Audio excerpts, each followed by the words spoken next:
La célébration de la victoire en Coupe du Monde a donné lieu à de nombreux débordements un peu partout en France. Dans la nuit du dimanche 15 juillet à ce lundi 16 juillet, vers 23h30, le conducteur d'un scooter, dépourvu de casque, s'est engagé à contresens de la circulation sur le boulevard périphérique extérieur au niveau de la porte de Champtierre dans le 17e arrondissement. Le pilote est venu percuter un véhicule automobile puis un girl. Il a été évacué, dans un état grave, vers l'hôpital du Kremlin-Bicêtre dans le Val-de-Marne.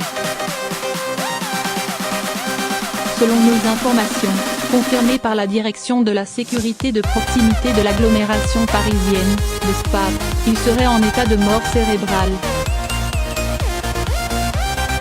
102 interpellations, 90 gardes à vue en marge des célébrations, toujours selon nos informations confirmées par la DESPAP, vers 1h du matin, à l'angle de la rue de l'Interne-Lobe et de la rue du Docteur Tuffier dans le 13e arrondissement, un jeune homme a été découvert grièvement blessé au thorax par un tir d'arme à grenaille.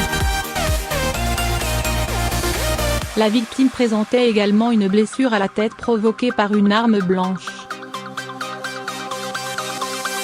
Malgré les soins prodigués par les pompiers, elle est décédée sur place.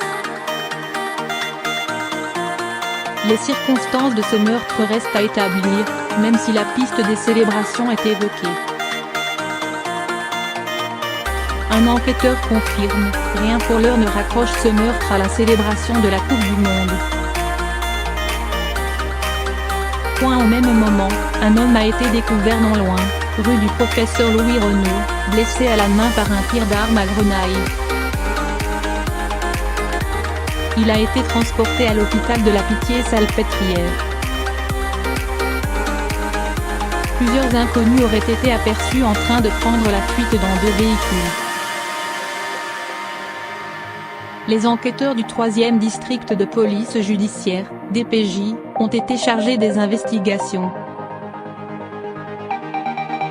Par ailleurs, plusieurs groupes de personnes se sont livrés à de multiples dégradations et pillages à l'encontre de commerces de l'avenue des Champs-Élysées. Les boutiques des enseignes Kenzo, Adidas ainsi que celles du PSG et le drugstore Publicis ont été visées. Les forces de l'ordre ont également essuyé de nombreux jets de projectiles.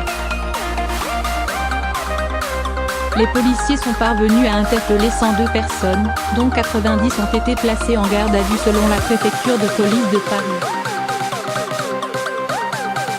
Près de 149 véhicules ont été incendiés à Paris et dans sa banlieue au cours de cette nuit de célébration de la victoire des Bleus.